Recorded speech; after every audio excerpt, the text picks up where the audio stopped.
Okay, that was fast. Looks like we're on Facebook. Okay, hi Great. everybody. Just wanted to welcome you to a special episode of our Lunch and Learn series. We have writer and comedian Joel Chasnoff with us today. With everything going on today, we can all use a little laughter, so we are excited to welcome him to Beth Yeshurun virtually today. So Joel, I'm going to turn it over to you. Thank you so much, Jennifer, and welcome everyone who's joining on the various portals that Beth Yeshurun has set up. I'm really happy to be here.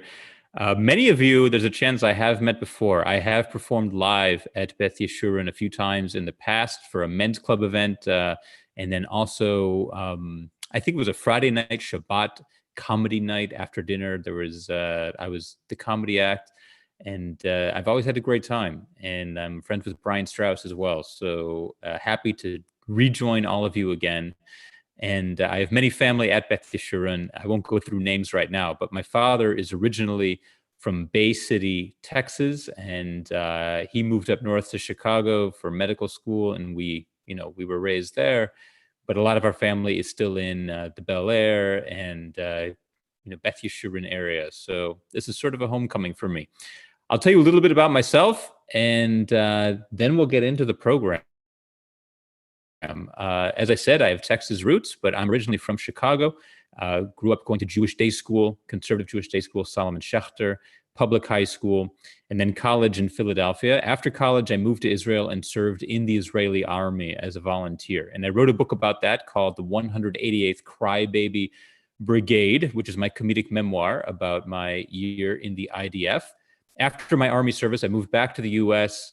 and got married, and actually got married in Israel to a native Israeli, but then came back to the U.S., lived in Chicago, where I'm from, for a few years, and then in New York, the entire time working as a stand-up comedian and a writer. And 3.5 years ago, in August of 2016, my wife and 4 kids and I returned to Israel. It wasn't exactly Aliyah, because my wife is a Sabra Israeli and I'd already done the army and made Aliyah that way. It's called Toshav Choser, returning citizen, I guess. But we came back here 3.5 years ago, and we've been living in Ra'anana ever since. So I know you're doing a lunch and learn. For me, this is sort of like dessert and learn. It's almost bedtime here in Israel. It's a little after 8 p.m. My oldest 2 kids, I do want to note, my oldest 2 kids are twins who are 18, one of whom joined the army 3 months ago. She's in a unit called Abach in Hebrew, which is, in English, it would be Atomic Biological Chemical, ABC Warfare. And her unit is actually the one working on coronavirus, because coronavirus is categorized as biological warfare, as a biological agent. And so they're the ones who are doing a lot of the organization and logistical work. And her twin sister is going into the army in 4 or 5 days, this coming Sunday. She was supposed to go in about 2 weeks ago, but the army delayed all entrances to the army because of what's going on. Just one of the many, many ways that life has been experienced a little bit of upheaval here. So that's the background on me. I still return to the U.S. quite frequently to perform comedy, but I'm also doing comedy in Israel as well. And today what I want to do is I want to do a session called Jokes I Can't Tell in My Act. And the reason I can't tell these jokes in my act is because they don't quite fit. Every comedian has his own style. I have a very observational style based on reality of what Jewish life is like in America and in Israel. That's the basis of my humor.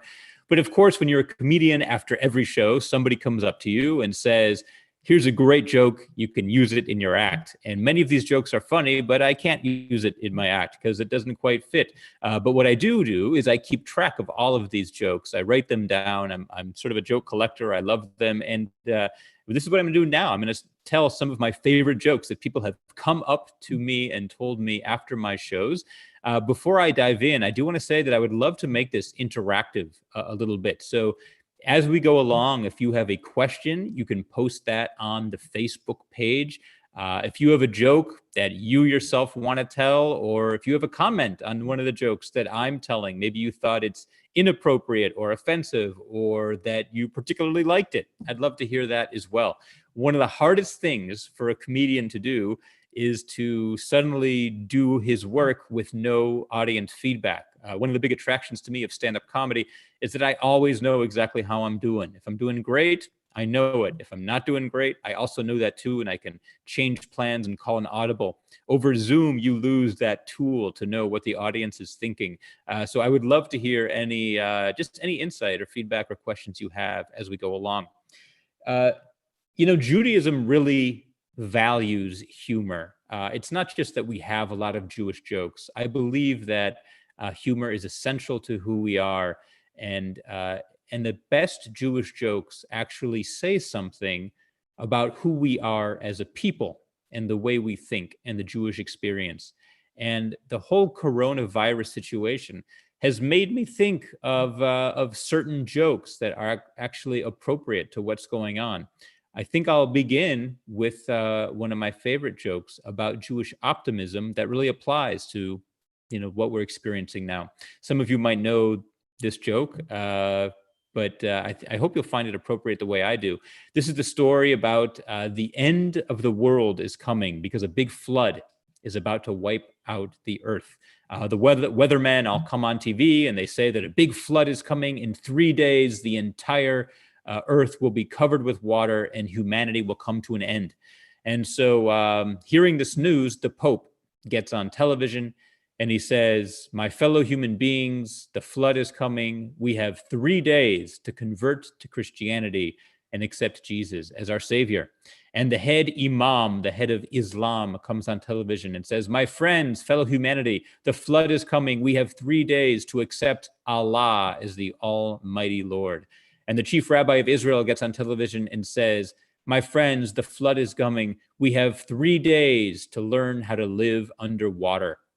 And I think that joke, the point of it, obviously, is that there is, even when we think there's an end, even when we think there's the most dire of situations, Jews have hope. We have optimism. And right now, we are all learning how to live underwater, metaphorically. We could complain, we could pray, we can do all these things, but what we really need to do is learn how to live underwater, learn how to live with the situation, the virus that is hitting us so unexpectedly.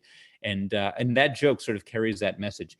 In general, I feel like the best Jewish jokes, some of the best Jewish jokes, are about optimism.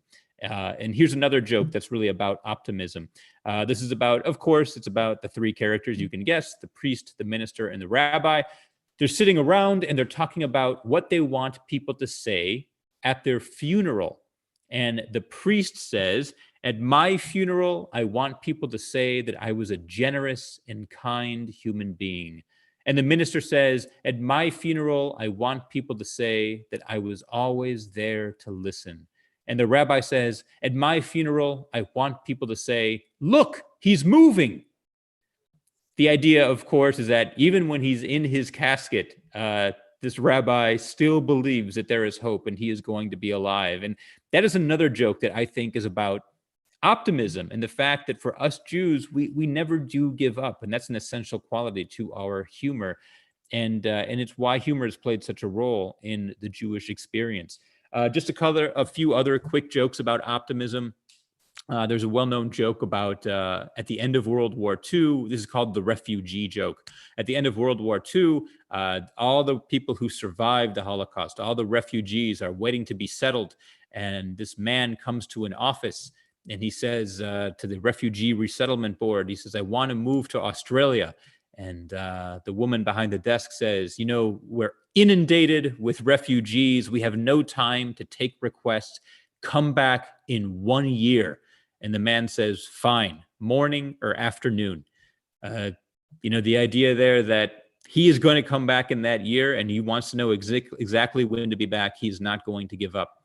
And just on the note of Holocaust humor, there is such a thing as Holocaust humor. Obviously, this is the most tragic of all Jewish circumstances, and you would think there would be nothing funny about it. And I'm certainly not talking about jokes that are degrading or that put the Jewish people down. What I am talking about are jokes and stories that actually give some insight into survival and into that optimism that I mentioned before. This is not very well known, but it's true that whenever they could, Jews would smuggle instruments into the concentration camps and do small concerts for one another. And they would, the actors among them would perform comedic skits making fun of their Nazi captors. A lot of this is talked about in Joseph Telushkin's wonderful book on Jewish humor. He gives these examples. And Telushkin also tells the story, this is a true story, that after the Holocaust, when forces went into the concentration camps to liberate them, they found a poem on one of the walls of the bunkers where the Jews slept. And I'll read a translation of the poem. I think it's a perfect example of biting, sarcastic, dark Jewish humor. The poem says, "Because of Hitler, we Jews can follow all of the mitzvot. We dress like it's Purim, we live in Sukkot, and we eat like it's Yom Kippur." So you have to you really have to admire whoever was able to write that sarcastic and dark and somewhat humorous little poem, just making fun of the absurdity of our situation. And I think that's one of the main qualities of Jewish humor is we find what's absurd and we sort of blow it up and play with it. We can talk about rabbis. One of my favorite categories for Jewish humor is jokes about rabbis. We already had two rabbi jokes, the end of the world with the flood and the funeral. I could ask you to think to yourselves, what is the rabbi in Jewish humor? What are the characteristics of rabbis in Jewish jokes? What I would say is that they are wise. That's different from intelligent. I think they're also intelligent, but wise means that they're clever. They can see beyond just the situation that's immediately in front of them.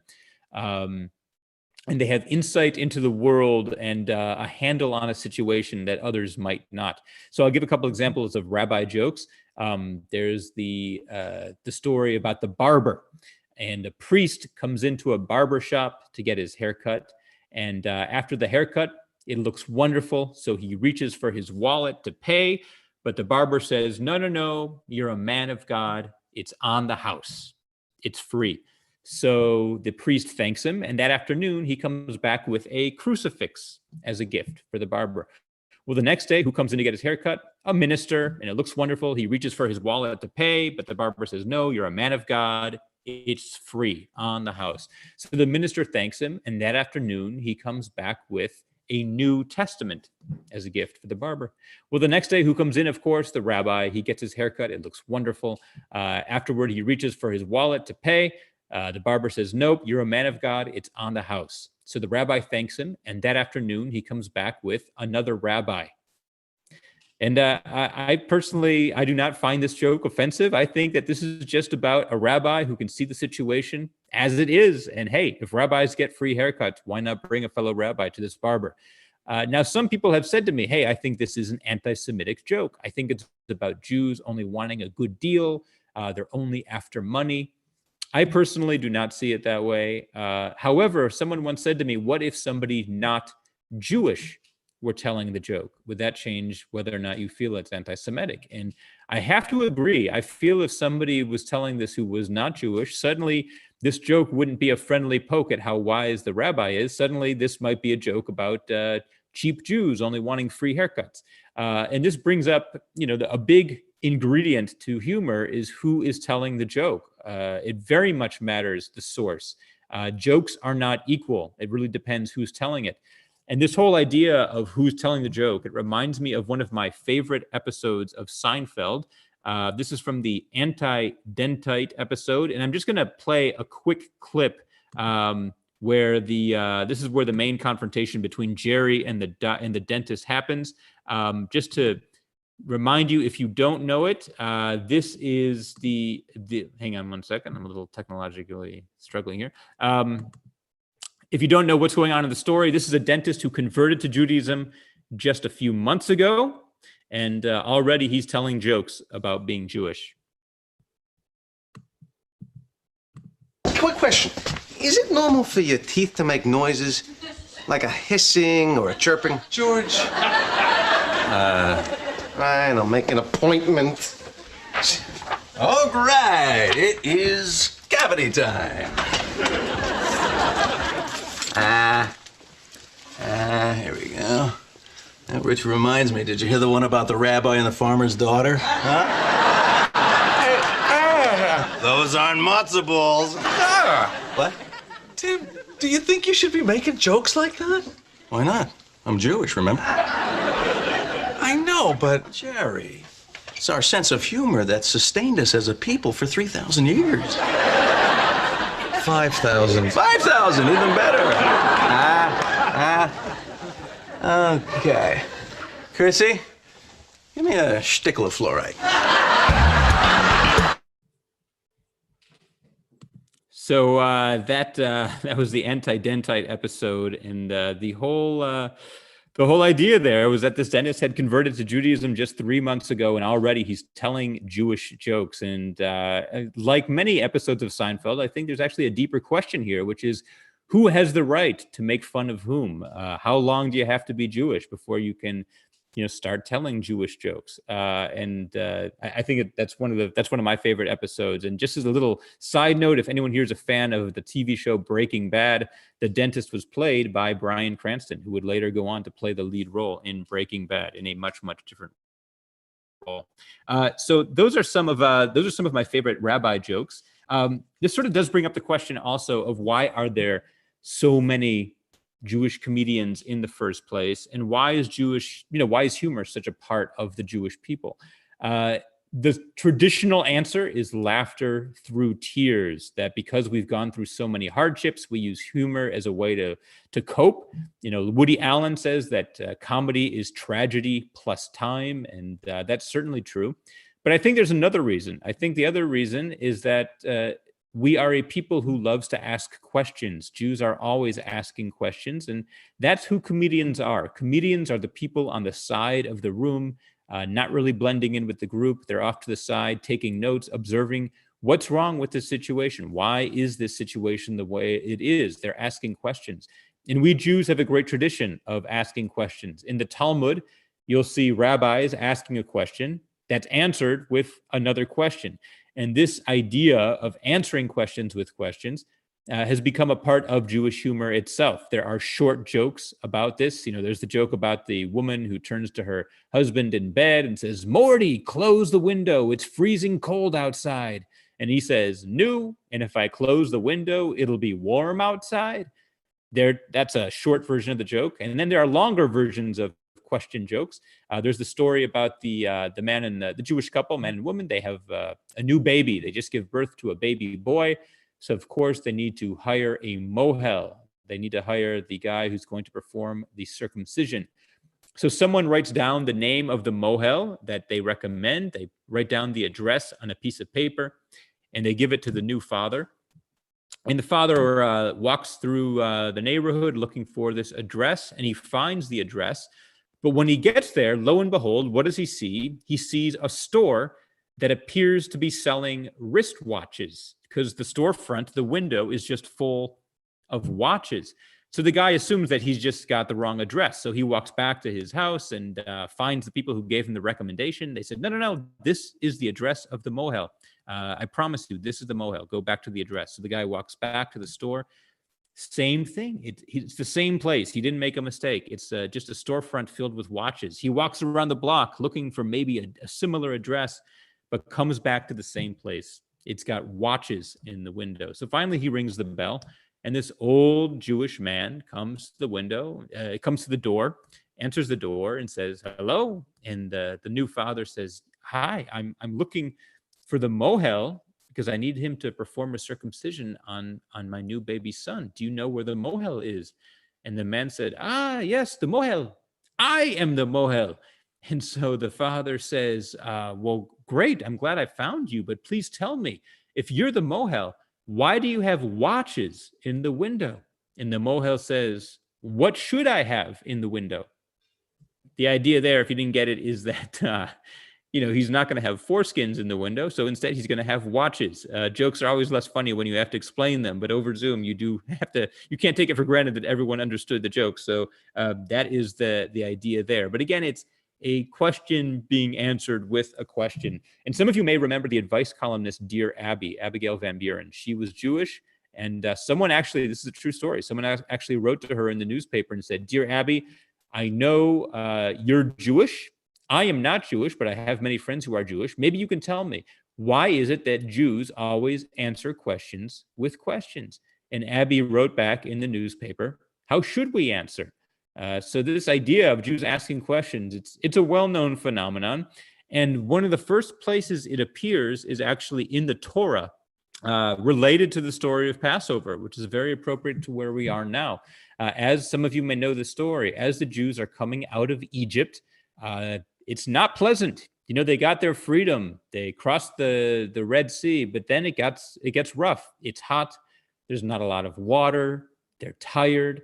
And what do they say to Moses? They don't say, please take us to Israel as soon as you can. They don't say, get us some water. We need to drink. What do they say to Moses? They say in the form of a question, they say, really, Moses, were there not enough graves in Egypt that you had to take us all the way out here? You couldn't have just buried us in Egypt. It's a very sarcastic comment, but it's actually a pasuk, a verse in the Torah in Hebrew, where they ask this question sarcastically of Moses. You couldn't have just left us, there weren't enough graves in Egypt. You couldn't have just left us there to die. I think the very first time that a question is answered with a question in the Torah happens in the Garden of Eden, in the book of Breshit in Genesis, where Cain and Abel have their spat, and Cain kills his brother Abel. And what does God say to Cain? He says, Cain, where is your brother Abel? And how does Cain answer? With a question. He says, am I my brother's keeper? We've been doing this for a very long time. And the fact that we rely so much on questions, I think, is the reason why there are so many Jewish comedians and why Jewish humor is such a phenomenon. I want to reiterate, if anyone does have a question of their own that they want to send in, or a joke they want to share, or a comment, post it on the Facebook page, and Jennifer will send it over to me via the chat function. But I would love to hear any feedback or thoughts you guys are having. This idea of Judaism valuing humor, it's not just that it appears in the Torah, but also in the Talmud, humor is talked about. If any of you do public speaking out there, or if we have any rabbis in the crowd, there's a great piece of advice given in the Talmud to public speakers. There's a story about the Rava. This is a rabbi in the Talmud named the Rava. And in the Talmud, it says that before every lesson, the Rava would tell a joke. Then, only after his students laughed would he continue with the lesson. It's a non sequitur. There's nothing more mentioned about this. That is the whole story. And you have to ask, why would the Talmud bother to put this story in there? I think they were giving advice to all the teachers of the world and to all the rabbis in the world. They were saying, if you really want to reach people, break them down with humor first. There's something about humor that allows you to reach deeper into people's psyche. So if you can tell a joke first, that's a great way to meet the crowd and sort of to get into their heads and allow your message to come across. A great piece of advice. There's another story in the Talmud that's told about Elijah the prophet. Someone says to Elijah, who is guaranteed a place in the world to come? You know, who in the world to come? Who's guaranteed a place to be there? And so Elijah says, I'll take you into the marketplace and I'll show you who is guaranteed a place in the world to come. So they see a doctor, and the man says, is it the doctor? Is he guaranteed? And Elijah says, no, it's not the doctor. And they say, they see teachers, and Elijah says, no, it's not the teacher. Finally, they come to the jester, the joker, the guy who's juggling and telling jokes and making people laugh. And Elijah points to the jester and says, the jester, he is guaranteed a place in the world to come, because he brings laughter to people. So this idea of Jews being funny, it's not just a cultural phenomenon. There is a real root in our history and in our texts of us valuing humor and why we do. If we're going to go on to the next category, I think it would be Jewish mothers. Some of the best and well-known jokes are about Jewish mothers. You can think to yourselves, who are Jewish mothers? What are they like? Probably the first words that come to mind are Jewish guilt, worrying, nagging, loving, but overly loving your children to the point of smothering your children with love. In my own stand-up act, as I mentioned, I'm a stand-up comedian. In my own stand-up act, I talk about my mother because she is a classic, I believe she's a classic Jewish mother. She gave me a lot of guilt. This is a story I tell in my act. I talk about the guilt that my mother gave me because she gave me a lot of guilt when I was growing up.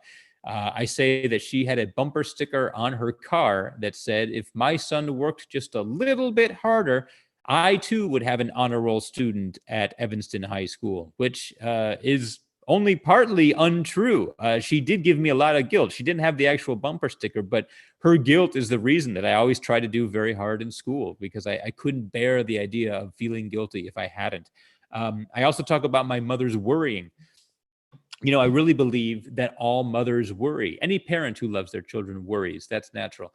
But I think the Jewish mother has that ability to worry about any situation. I think Jewish mothers can look at any situation, analyze it, and find the potential danger somewhere in that situation. And I tell the story, which is true. Maybe some of you mothers out there do this as well. That when I was a little kid, on my 10th birthday, growing up in Chicago, on my 10th birthday, my Zaidi, my Jewish grandfather, gave me a Chicago Bears football jersey with the number 34 on the back. That was my favorite player, Walter Payton. Except on the back of the jersey, instead of Payton, it had my name. It said Joel. Well, my mother wouldn't let me wear the jersey outside the house. Does anyone know why? Why would my mother not want me to wear my jersey outside the house? I'll let you think about it for a second and tell the answer to whomever you're with. The reason is that a stranger could see me in that jersey and he would read my name and then he would call me by name. And because he was using my name, I would think he knew me, right? He'd say, hey, Joel, come with me. Your mom told me to bring you home. So now that he's using my name, I would think he knew me. So I would go with him because I guess I'm an idiot. And just as a side note, that's why there are no Jewish athletes. It's not that we're bad at sports. Our mothers won't let us wear the jerseys. So now you finally know that explained. But in terms of some classic Jewish jokes about mothers, there's the one about the 3 Jewish mothers who are sitting around like they do, arguing about whose son loves them the most. And the first mother says, my son, he loves me so much that this year for Hanukkah, he's flying his entire family down from New York so we can celebrate Hanukkah here in my home, down here in Florida. And the second Jewish mother says, that's nothing. This coming year for Passover, my son is flying me and his entire family to Israel so we can do the Seder in Jerusalem. And the third mother says, that's nothing. My son loves me so much that he goes to a psychiatrist twice a week, pays him $300 an hour. And who does he talk about the entire time? Me. So that's the Jewish mother, really out of touch with what her love means and what the attitude, the relationship is, but nonetheless believing that her sons love them, most of all. Another Jewish mother joke is about the son who goes to Columbia. In all Jewish jokes, the son ends up going to Columbia.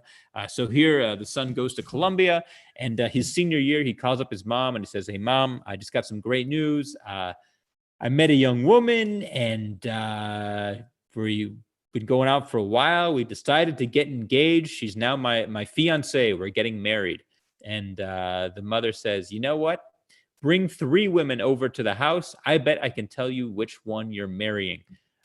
He says, okay. So he brings 3 women over to the house. The mother meets each one. And then she points to the one in the middle and says, she is the one that you're going to get married to.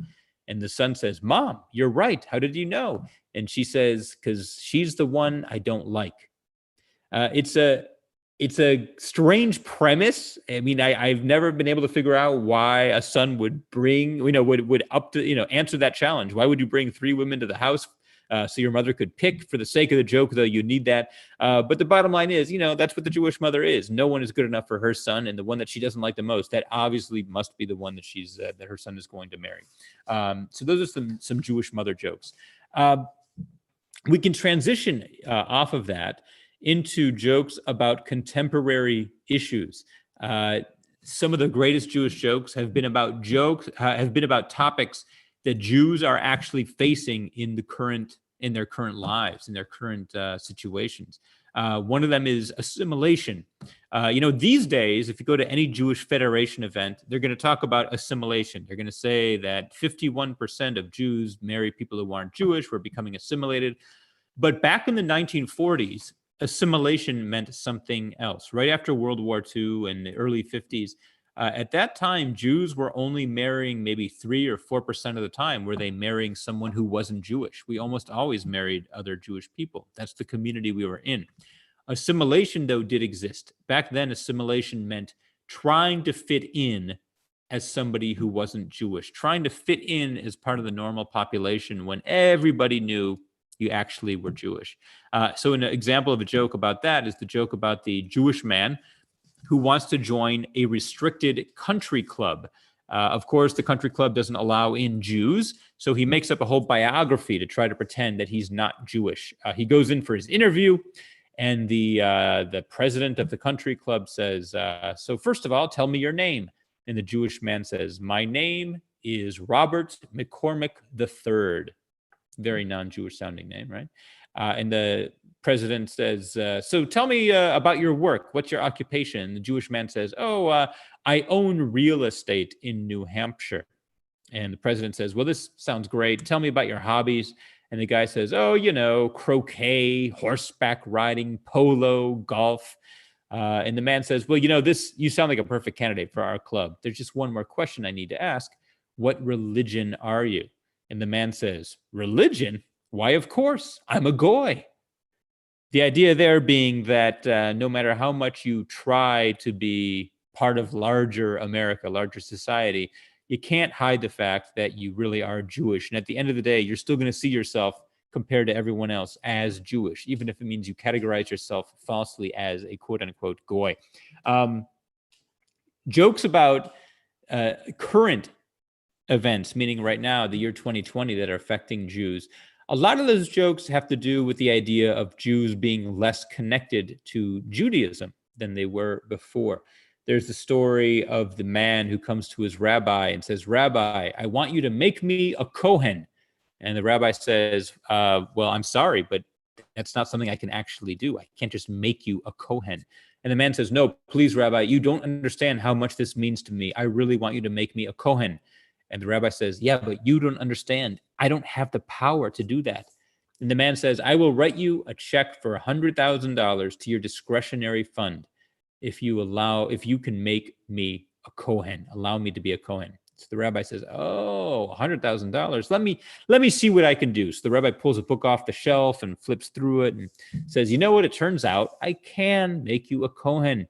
So the rabbi puts his hands on the man's head and says a few blessings. And then he says, congratulations, you're a Kohen. And the man writes him a check for $100,000 and gives it to the rabbi. And the rabbi says, just before you leave, I'm really curious. Why was it so important to you that you be a Kohen? And the man says, well, if you must know, my father was a Kohen, and my grandfather was a Kohen, and my great-grandfather was a Kohen. And that's the punchline. And the idea there is, well, obviously, that this guy is already a Kohen. If his father, grandfather, and great-grandfather were Kohanim, were Kohen, then he too is a Kohen. But he's so disconnected from being Jewish that he doesn't realize, and he actually ends up paying in order to be a Kohen. Another joke about, similar is about the mice problem. There's a problem with mice at the synagogue, and no one can seem to find a way to get rid of the mice. The custodian puts out mouse traps, but the mice just keep coming back. They call in an exterminator to try to get rid of the mice, and it works for a couple of days, but lo and behold, the mice come back a few days later. Finally, the rabbi says, I know a way to get rid of these mice once and for all. So the rabbi works his magic, And wow, it works. After a month, 2 months, a year, there are still no mice. And the people say to him, Rabbi, what did you do? How did you get rid of the mice? And he says, easy. I gave them all a bar mitzvah. And after that, they never come back. The idea there being that once kids have their bar mitzvah, they stop showing up for synagogue. That's the end of their Jewish journey. And that joke has a little bit of commentary about it, about the way Jews are or aren't connected to Jewish life. One of my favorite jokes about contemporary Judaism has to do with the movements. This is a relatively new phenomenon. Hundreds of years ago, we Jews did not have movements, but now we have Reform, Conservative, Orthodox. And this joke is about the movements. This joke, the idea is that you can always tell which kind of wedding you are at depending on who is pregnant, okay? So at an Orthodox wedding, the mother of the bride is pregnant. You can tell you're at a conservative wedding because the rabbi is pregnant. You can tell when you're at a Reform wedding because the bride is pregnant. And you can tell when you're at a Reconstructionist wedding because both brides are pregnant. And I like that joke because it might be a little bit offensive. I don't find it that offensive. I think it actually says quite a bit about the different movements and the characteristics of each. And it's one of the few jokes I know about our movements and some of the absurdity of it. I've always felt it was a little absurd that we're such a small sliver of the population, and yet we decided to cut ourselves up into smaller and smaller groups so we can fight about the tiniest minutia and in these different movements, when really what we need is to be united. I'm going to conclude with a few jokes that I call non-categorical and not necessarily Jewish. These next two jokes, they don't have to be Jewish jokes, yet for some reason I feel there's something Jewish about them. The first one involves a rabbi. It could be a priest. It could be a minister delivering the punchline. But for some reason, I feel a rabbi is best suited to deliver the punchline in the joke. In this joke, a man calls up the rabbi and says, Rabbi, you got to help me. My wife is trying to poison me. And the rabbi says, look, I'm sure you can't be right about that. She's not really trying to poison you. And the guy says, no, Rabbi, I swear to you, my wife is trying to poison me. You got to help me out. So the rabbi says, you know what? Have your wife call me tonight. I'll take care of it. So that evening, the man's wife calls the rabbi, and the rabbi expects it'll take, 10, 15 minutes, this conversation. Well, the woman just starts ripping into her good for nothing husband about how lazy he is and how irresponsible and how she can't stand him. She goes on for half an hour, 2 hours. Finally, after 3 hours, the conversation ends. Well, the next day, the man calls the rabbi and he says, Rabbi, did you talk to my wife? And the rabbi says, yes. And the man says, well, and the rabbi says, take the poison. Now, does it have to be a rabbi saying that? It could be a minister or a priest, but for some reason, I think, again, it's the rabbi who's wise, the rabbi who sees the situation for what it is, and he's best suited to deliver that punchline. Another non-categorical, not necessarily Jewish joke is about the woman listening to her radio in South Florida, in Miami, when all of a sudden a special report comes on the radio and the announcer says, we wish to inform you that there's a dangerous situation. There's a car driving the wrong way on Interstate 95.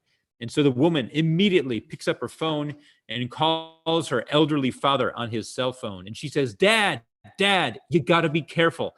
There's a car driving the wrong way on Interstate 95. And her father says, one car? Try all of them. He's the one driving the wrong way. Is it a Jewish joke?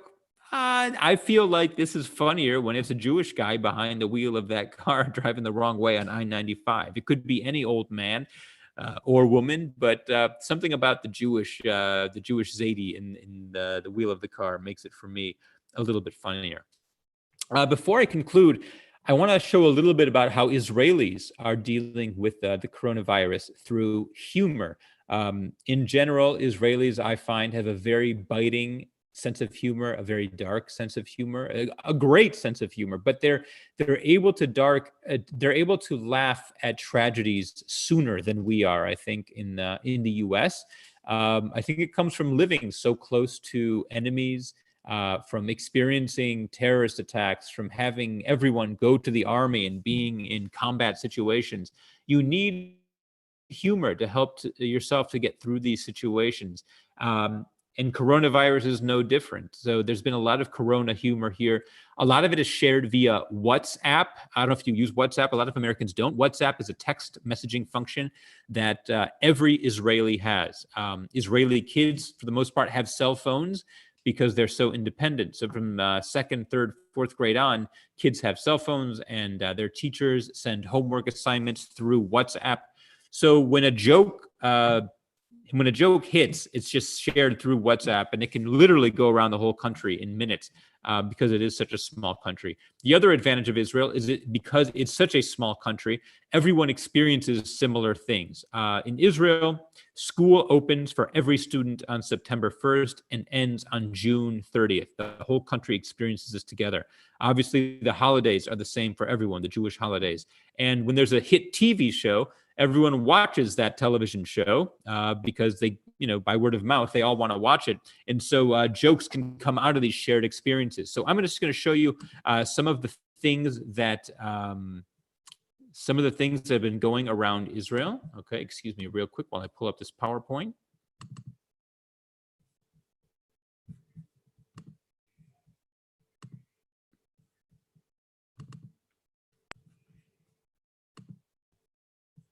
Okay, so this says, Ma Omrim Ba'aretz. What are they saying in Israel? This one's on a show on Netflix. The show in English is called Money Heist. In Hebrew, though, it's called Beit Haniyar, which means the paper factory.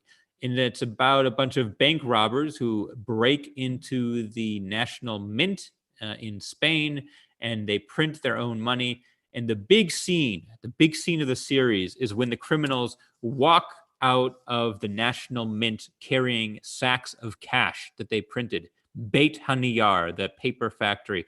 Except someone doctored this photo, so instead of cash, they're carrying bags of toilet paper. Lily is the #1 brand of Israeli toilet paper. And with coronavirus, of course, like everywhere, the first thing that everyone wanted to get their hands on was toilet paper. And so it was a lot of fun to Israelis to consider that there would be a paper factory where Israelis were printing their own toilet paper. This is one of the first things that went viral. This one is just a little saying that went around on WhatsApp. It says, Al tivhalu, havirus higia misin, Od shavua ze yitkalkel. Translated, it means, don't worry, the virus came from China. It's going to break down in about a week. This is the whole idea of it's made in China, so it can't be that strong, can't be such high quality. This is particularly relevant to Israelis because we don't really use Amazon here in Israel for our products. We use AliExpress, which is sort of the Chinese version of Amazon. And the big complaint is that all this stuff, although it's really cheap, it always breaks down very quickly. So this idea that the virus is made in China, it's going to break down soon. Israelis really love this one. I like this one because it has a Jewish twist to it. It says, Hashana im ha-korona hazot ani lo mash'ir kiseh le'Eliyahu lechu tidu efo hu histovev kodem. So this year for Passover, I'm not going to put out a chair or a cup for Elijah the prophet because of the coronavirus, because who knows what other houses he's been hanging out in.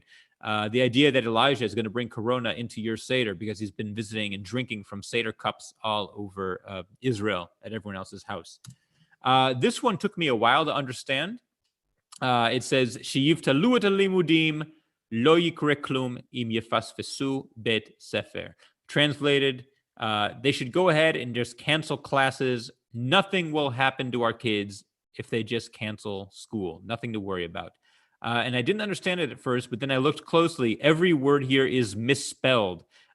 So the idea is that already our kids are getting dumber by not being in school, to the point where they're not even to spell simple Israeli Hebrew words in a WhatsApp message. Lastly, this is one of the first ones to be a hit. This was shared by an Israeli Arab. It basically translated, it says, for everyone who's complaining that the taste of shawarma and falafel is not the same, that it tastes different, this is what shawarma and falafel taste like when the employees wash their hands.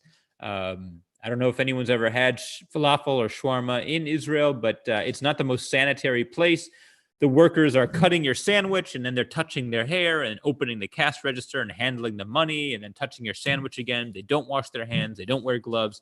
So the joke here is that because of coronavirus, now suddenly restaurant workers are washing their hands, and suddenly the food tastes different. So this is just explaining why it tastes differently. Hey, it's because we're sanitary now.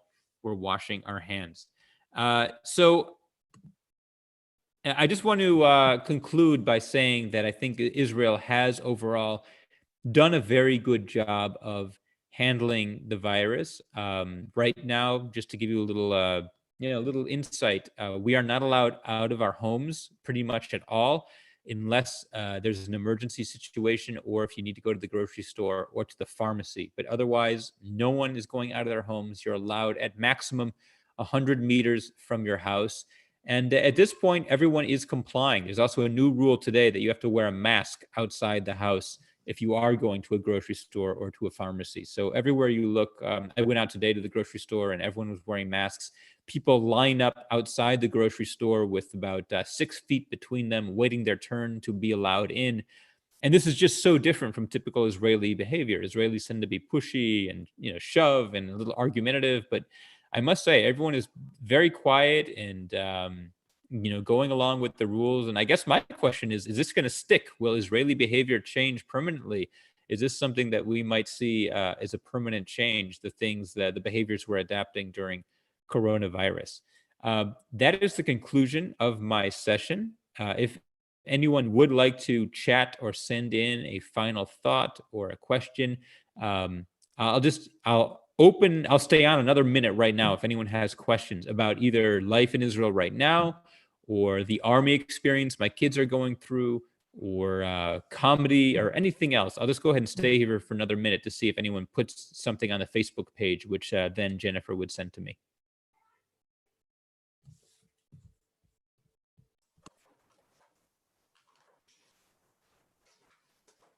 Joel, we haven't had any questions yet, but we've had lots of laughing emojis and lots of compliments about the jokes. Everyone's really enjoying it. Well, laughing emojis aren't quite the same as actual laughter, but in this situation, I'll take it. I appreciate I appreciate you giving the feedback, and I'm glad to hear that you enjoyed. I have other sessions, and maybe we'll do another one. Depending on how long we're all locked down, it's likely in a month I would do another one for you. But for now, I really want to thank you for joining on. If for some reason something hits you an hour from now and you finally remember that joke you want to share, just send it over to Jennifer and she could send it to me via email and I'll be in touch. But again, thank you so much. I consider Texas a second home. Bay City is where my dad is from. And maybe I'll see you live down there in Houston once again. Toda rabah. Have a good rest of the day, everyone.